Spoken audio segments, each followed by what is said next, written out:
Hello, welcome back to True Crime Tragic. Today's question is, can I update the status of the Brook State Park murder victims to solved? If you know anything about this case, please come forward and contact the investigators. This is a cold case that happened in New Hampshire, and there are other resources available if you have information.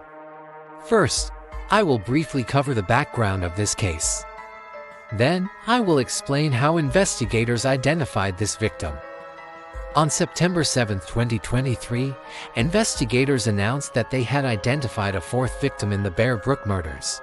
Her name was Rea Rasmussen. She went missing in 1981 at the age of 35. At the time, she was homeless but originally from Concord, New Hampshire. The police found 4 women dead in barrels in Brook State Park in Allenstown, New Hampshire in 2000.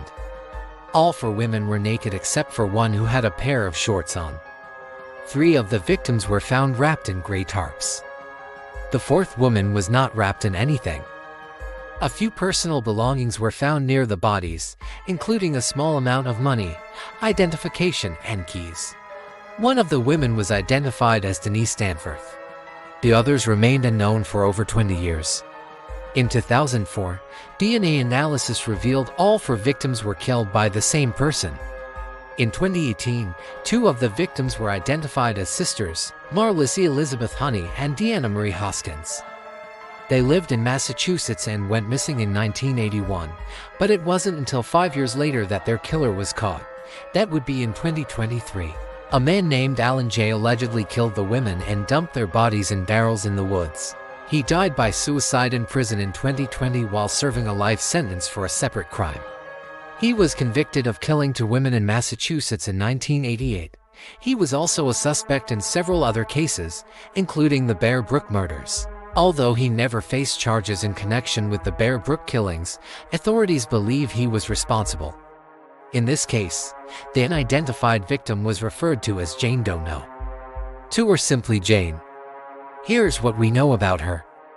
She was between the ages of 21 and 35, stood approximately 5 feet 3 inches tall and weighed around 140 pounds. She had shoulder-length brown hair and hazel eyes. A forensic artist created a composite sketch of what she may have looked like. Now, I will explain how investigators identified Jane. This process began in 2021 when investigators submitted DNA from the victim to a genealogy website called GetMatch. Investigators got the victim's DNA profile uploaded onto the site. GetMatch allows people to upload the DNA results from an ancestry test they may have done, such as those from Ancestry.com or MyHeritage. People can also input the DNA of relatives, so investigators compared the victim's DNA to the DNA of people on the site and hopefully found a match, an individual who shared a large percentage of their DNA with the victim. Ideally, this would be a first cousin or closer. If a match is found, the person on the site can be contacted and asked if they would be willing to provide a DNA sample, which can then be compared to the victim's DNA.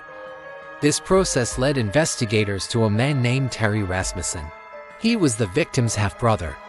Investigators didn't initially reach out to him through the website. Instead, they sent a letter to an address they knew belonged to him. The letter did not mention any investigation. It simply explained that the DNA results suggested he might have a relative named Rasmussen and asked if he could help solve this mystery. Rea Rasmussen replied to the letter and agreed to do a DNA test. He provided a sample which was compared to the victim's DNA and they were deemed a match. This was in October of 2022. Once the DNA confirmed the relationship, investigators traveled to Maine where Rea Rasmussen lived and interviewed him. He told them that his sister went by the name of Rea and that she was born in Concord, New Hampshire in 1946. This matched the description of the unidentified victim. He said Rea was estranged from the family and hadn't spoken to anyone in the family for years. As a child, Rea experienced abuse and spent time in foster care. She eventually ran away from home. During the course of the investigation, Mr. Rasmussen provided DNA samples 6 times. He also gave investigators a photo of his sister, which they released to the public. Sadly, He died of cancer in March of 2023 before learning his sister's remains had been found. He was very happy to be able to provide answers in this case. In March of 2023, less than a month after Mr. Rasmussen passed away, investigators announced that they had identified the last victim. They confirmed her name was Rea Rasmussen, but her age at the time of her death was listed as unknown, as was the exact date that she went missing. This past September, however, almost 6 months later, authorities updated the case. They now know that Rea was 35 years old at the time of her death, and that she went missing on December 21, 1981. According to investigators, Rea disappeared shortly after Christmas in 1981. She was last seen wearing a blue denim jacket, a green turtleneck sweater, blue jeans, and either white or brown shoes.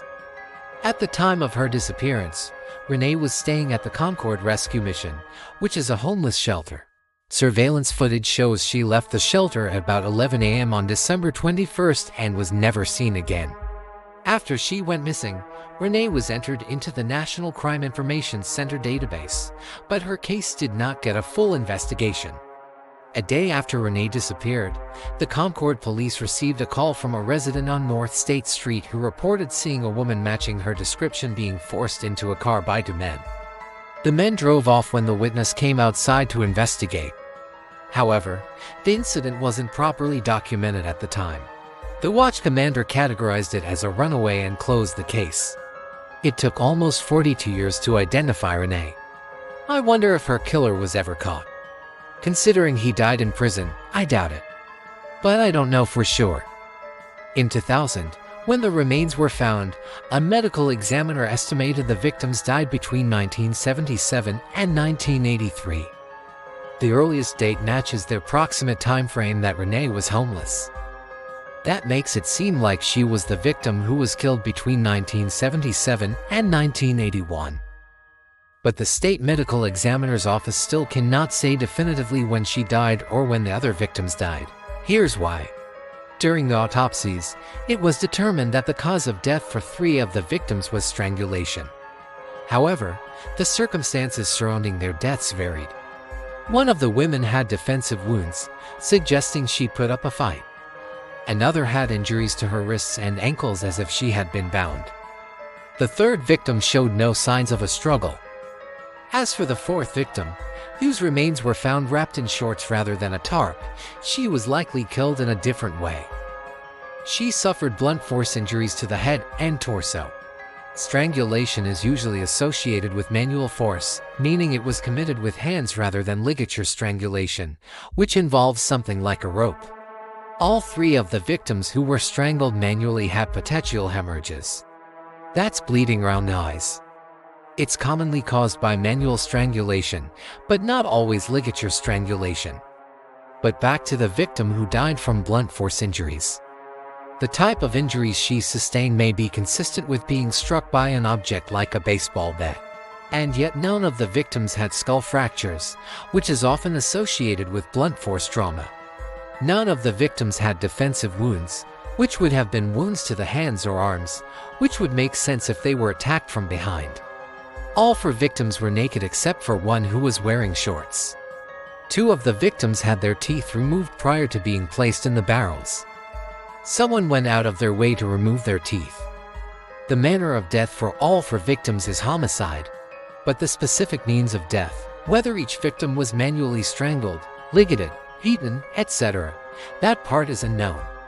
In fact, the state medical examiner's office says the cause and manner of death for the victim found in the shorts is still under investigation. What about the timeline of death? Since none of the victims had a definitive date of death, investigators turned to the clothing they were wearing or weren't wearing. They noted that some of the clothing found with the victims appeared dated, but some items were more contemporary. Some of the items were timeless. Still, investigators aren't sure when these items were purchased or when they stopped being worn, so they can't use that to establish a timeline. They also noted the condition of the bodies and the location of the bodies. Sometimes the condition of the body can indicate how long it's been dead, but that's not always accurate since so many factors affect the decomposition process. As far as the location of the bodies, that doesn't really tell us when they were killed, because the killer could have buried them and waited a long time before moving the bodies. So we have no definitive answer as to when Renee and the other victims were killed, only an estimate. And here's why that is important. Maybe the victim wasn't killed in 1981, even though she disappeared in 1981. Maybe she was killed earlier, like in the mid to late 1970s, and her body was just recently found. Or maybe she was killed later. But the most recent time frame investigators believe she could have been killed is between 1981 and 1983. The investigator assigned to the case, New Hampshire State Police Major Crime Unit, is asking for anyone with information to come forward. Even seemingly insignificant details could be helpful. Remember, Renee was reported missing on December 22, 1981. For the next couple of weeks, she was seen in various places in Concord. For example, on January 1982, she was captured on surveillance footage at the Friendly's restaurant on South State Street. On January 1982, she was seen at the Capitol Center, which is now known as the New Hampshire State Hospital.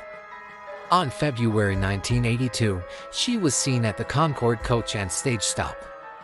This was about 2 weeks after she went missing. Finally, on February 1982, Renee visited her half-brother Terry. This was the last confirmed sighting of her. I hope this case gets fully solved soon. Thank you for watching. Please subscribe and come back for more updates.